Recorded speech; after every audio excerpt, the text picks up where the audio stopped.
Pour bien grandir, un enfant a besoin d'évoluer dans un environnement de règles et de limites claires. Lorsque ce n'est pas le cas, lorsque les règles ne sont pas claires ou n'existent pas, les conséquences peuvent être vraiment fâcheuses pour le bon développement de l'enfant, mais aussi pour l'harmonie de votre famille. Alors, comment est-ce qu'on met en place ces règles et comment est-ce qu'on les fait respecter? C'est ce qu'on va voir aujourd'hui.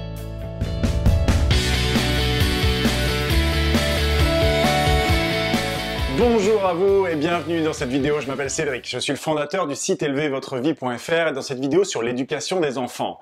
On va voir justement comment est-ce qu'on met en place ce système de règles claires, comment est-ce qu'on trace une ligne et comment est-ce qu'on la fait respecter de façon à permettre à l'enfant de bien grandir. Je vais maintenant partager avec vous 4 éléments importants. Le premier, c'est pour quelles raisons est-ce que l'enfant a besoin de règles et de limites. Ensuite, c'est comment est-ce qu'on va mettre en place ces règles d'une certaine façon qui va être la plus appropriée et la plus efficace possible. On va parler également de la crédibilité de l'éducateur pour que ces règles soient respectées. Et enfin, on va voir quelques principes qui permettent la mise en place plus rapide et plus facile. Un enfant a besoin d'évoluer dans un cadre de règles et de limites claires parce que c'est ce qui va lui permettre, en premier lieu, de préserver son intégrité physique. En clair, c'est pour sa sécurité. Il y a plein de choses qu'on interdit aux enfants pour pas qu'ils se blessent. Ça, vous le savez déjà. Le truc, c'est que au-delà de juste leur sécurité, il y a aussi un besoin psychologique dans leur développement, dans le sens où c'est parce que nous vivons dans un monde de contrastes, avec plein de choses différentes, et que l'enfant a besoin de se positionner sur ce qui est convenable et ce qui ne l'est pas, ce qui est permis et ce qui ne l'est pas, ce qu'il doit faire et ce qu'il ne doit pas, ce qu'il peut faire et ce qu'il ne peut pas. Et qu'il doit y avoir une ligne à chaque fois qui soit très très distincte entre les deux parties à chaque fois. Et de connaître et de maîtriser cet environnement-là et de l'appréhender convenablement, c'est ce qui va lui permettre de définir sa propre identité finalement. Il va savoir qui il est, qui sont les autres et créer cette distinction. Et ça, c'est vraiment nécessaire et on a besoin de l'aider à créer ça. Parce que ce qui peut se passer dans les deux cas extrêmes, c'est quoi? On interdit tout, on pose que des cadres et des limites de partout et tout est interdit. Un enfant qui n'a le droit de rien faire va grandir frustré, petit et va croire qu'il n'a même pas le droit d'exister.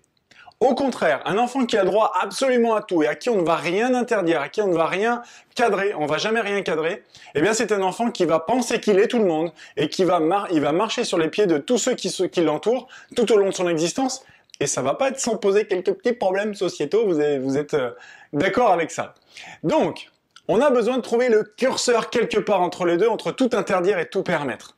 Et donc, un curseur quelque part entre les deux, il doit avoir une ligne et il doit avoir deux zones distinctes. C'est un petit peu comme dans le sport. Sur un terrain de foot, il y a une ligne de touche, il y a le terrain et l'extérieur du terrain. Et il y a une ligne très claire qui est délimitée et les arbitres sont là pour faire respecter la ligne. Eh bien, c'est exactement l'analogie qu'on va pouvoir utiliser aujourd'hui. Donc après avoir vu pour quelles raisons il est nécessaire d'avoir un environnement et un ensemble de règles et de limites, on va voir quelle forme de règles et de limites il faut proposer à l'enfant. Ce qui est important de savoir, c'est qu'il y a deux types de règles. Il y a ce qu'on va permettre et il y a ce qu'on va interdire. Tu as le droit d'être assis sur ta chaise, tu n'as pas le droit et il est interdit d'être debout sur ta chaise. La même chose peut être donc approchée de deux façons différentes. Et évidemment, vous me voyez arriver avec mes gros sabots, on va d'abord préférer mettre en place des règles et des consignes plutôt que des interdictions. Pour quelle raison? Déjà parce que on a besoin d'aider l'enfant à comprendre ce qui est permis plutôt que de comprendre ce qui est interdit. C'est à force de mettre son attention sur l'un ou sur l'autre qu'on va se construire un système de pensée, une structure de pensée. Cette structure de pensée va devenir une structure de langage et un mode de fonctionnement. C'est-à-dire que notre façon de mettre notre attention et de lui mettre son attention sur ce qu'il doit faire ou ce qui est interdit de faire va conditionner une grosse partie de sa vie d'adulte. Et évidemment, vous savez comme moi que si je passe mon temps à mettre mon attention sur ce que je dois pas, sur ce que je peux pas, sur ce qui est interdit, sur ce qui est mal, eh bien je vais créer en permanence de la frustration, de la contrainte, je vais me sentir petit, écrasé, frustré, je vais me sentir limité. Et même, pour reprendre l'analogie avec le terrain de foot, même si la ligne de touche est une partie infime de la taille du terrain, si je passe mon temps à me concentrer sur cette ligne, je vais voir plus que ça et je vais avoir l'impression que c'est un terrain, il n'y a que des lignes. Or, à l'inverse, si je mets l'emphase et si j'apprends grâce à mes parents à mettre l'emphase sur tout ce qui est possible, tout ce qui est permis, eh bien, je vais mettre mon attention là-dessus, donc je vais évoluer dans un monde de possibilités, en sachant qu'il y a des choses qui ne le sont pas, parce que, on va le voir juste après, les lignes sont délimitées et je sais que j'ai pas le droit d'aller au-delà, mais je grandis dans un monde de possibilités, dans lesquelles je peux m'exprimer, dans lesquelles je peux interagir, je peux être créatif tant que je reste dans cet environnement-là. Et tout comme le sport est bénéfique pour les enfants, à l'intérieur des règles du jeu et à l'intérieur des limites du terrain, eh bien, je vais grandir en tant qu'individu en me disant, oui, il y a la loi, il y a des règles de société, il y a des choses qui sont dangereuses, et à l'intérieur de tout ce qui est permis, j'ai un champ d'action qui est potentiellement énorme. Et donc, je peux m'exprimer à l'intérieur de ça. Donc, du coup, je suis en mode solution plutôt que d'être en mode contrainte. Je suis en mode positif plutôt que d'être en mode négatif. Donc, maintenant qu'on a vu pour quelles raisons l'enfant en a besoin et quel angle on va choisir entre « assis-toi sur ta chaise » ou « t'as pas le droit de te mettre debout », on va voir maintenant comment faire respecter la ligne. Comme un arbitre de touche, il faut être assez intransigeant. Lorsque le joueur met le pied de l'autre côté de la ligne ou que le ballon sort, il faut que le coup de sifflet retentisse et que tous les joueurs et les spectateurs soient au courant que, non pas il y a eu une faute, c'est pas le terme qu'on va utiliser ici, mais que c'était pas approprié, que c'est pas ça qui est permis. Et on va ramener l'enfant à ce qui est permis. Et cette ligne doit être respectée absolument dans 100% des cas. Pour quelle raison? Imaginez un enfant qui veut, encore une fois, monter sur la chaise et se mettre debout. Un enfant de 2 ans, évidemment, on est d'accord que pour des questions de sécurité, c'est pas tout à fait approprié, et il y a plein d'autres raisons aussi pour ça.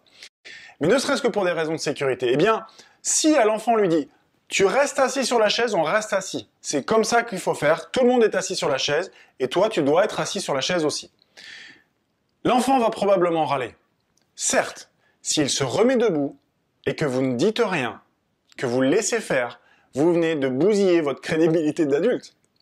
Parce que l'enfant va savoir que pour la prochaine fois, vous allez lui dire « fais pas ci ou ne fais pas ça », il va faire comme il veut et vous allez rien dire.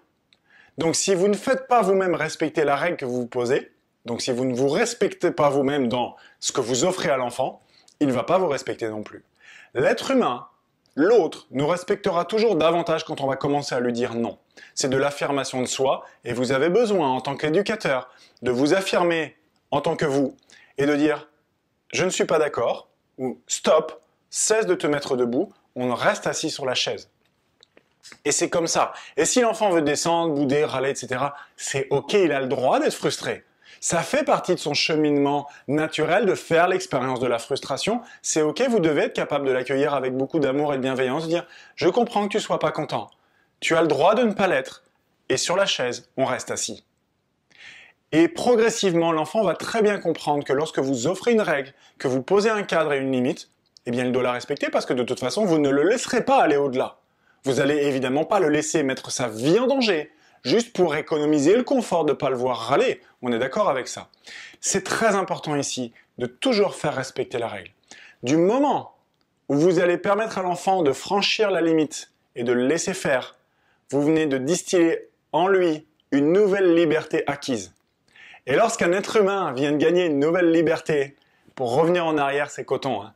La plupart des révolutions ou des grands mouvements, des putschs, etc. dans l'histoire ont toujours été créés lorsque une nouvelle liberté a été acquise et qu'on a essayé de faire un retour arrière. C'est pas lorsque les gens sont contraints pendant des années à des choses qu'ils se rebellent. C'est quand ils peuvent sortir de là et qu'on essaye de les remettre dans un cadre qu'ils ne veulent plus. Et bien pour un enfant, c'est pareil. Donc, en tout temps, faites respecter les règles et les consignes que vous offrez à votre enfant. Alors comment est-ce qu'on va mettre en place tout ça? La première chose, évidemment, l'enfant doit savoir qu'il y a une règle, il doit savoir qu'il y a une ligne. Donc il va devoir la percevoir. Évidemment, c'est pas toujours facile de dessiner graphiquement une ligne, donc il y a des choses qui doivent être faites et des choses qui ne doivent être pas faites, qui peuvent l'être et qui ne peuvent pas l'être. Donc vous devez énoncer clairement la règle à l'enfant. Et ça doit être clair pour lui, c'est maintenant il y a une nouvelle règle. On doit faire ça et on ne doit pas faire ça. Ça, c'est ce qui est permis. Et tout le reste ne l'est pas. Vous pouvez dire que on va faire un jeu, on va dire qu'à partir de maintenant, on doit faire comme ça et tout le reste, on peut plus. Ça peut être amené de la façon que vous le souhaitez, mais la règle doit être connue de l'enfant. Si votre enfant est assez grand, aux alentours de 8 ans ou plus, vous allez pouvoir co-construire la règle. Vous allez pouvoir l'élaborer ensemble. Prenons un exemple de la piscine. Vous savez, qu'elle soit municipale ou privée, vous savez à quel point les enfants adorent courir autour de la piscine. Évidemment, nous le savons tous les deux, que c'est dangereux et qu'il peut se blesser. Comme c'est pas souhaitable, on va donc proposer à l'enfant, plutôt que de lui dire « il faut absolument marcher » et de lui imposer cette règle, on va essayer de lui faire comprendre quel est le sens en arrière.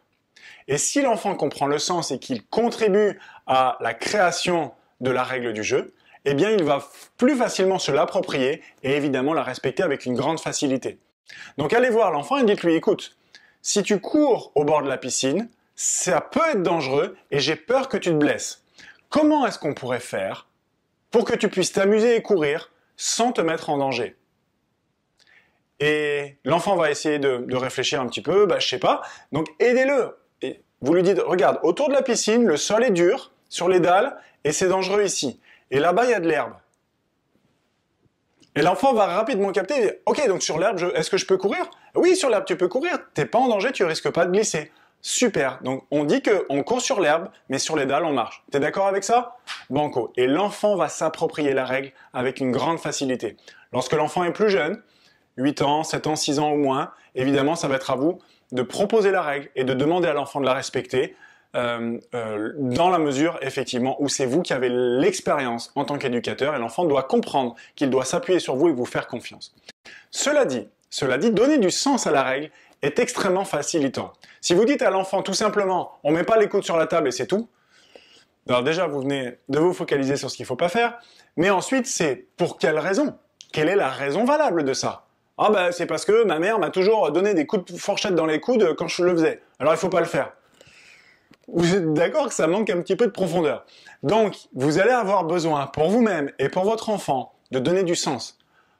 Trouvez la façon que vous voulez, l'intérêt, la raison que vous voulez. Ça peut être juste parce que c'est plus élégant.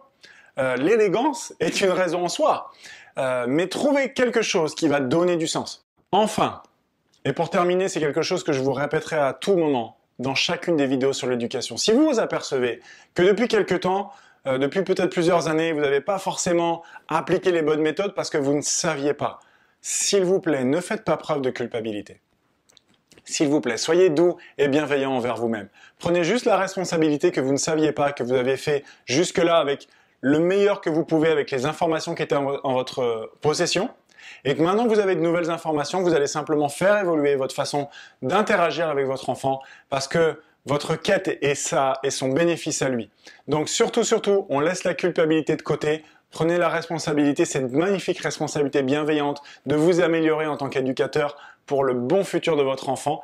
Et soyez patient. Si, évidemment, depuis quelque temps, vous n'avez pas toujours fait respecter les règles ou pas toujours proposé de la façon la plus appropriée, il va essayer de se défendre et il va pas comprendre tout de suite au début. Donc, expliquez-lui que c'est mieux pour lui, etc. Faites preuve de patience, même s'il va avoir un peu de frustration et de colère de sa part. Vous savez que sur le long terme, c'est bien meilleur pour lui, donc vous savez ce qui est bon, et c'est cette bienveillance qu'il va percevoir en vous, au-delà de ce que vous allez lui dire. Je vous souhaite une excellente fin de journée, j'espère que cette vidéo vous a plu, Vous retrouverez évidemment d'autres vidéos sur l'éducation parentale, le développement personnel, le développement professionnel, le leadership et l'éducation financière sur le site élevez-votre-vie.fr.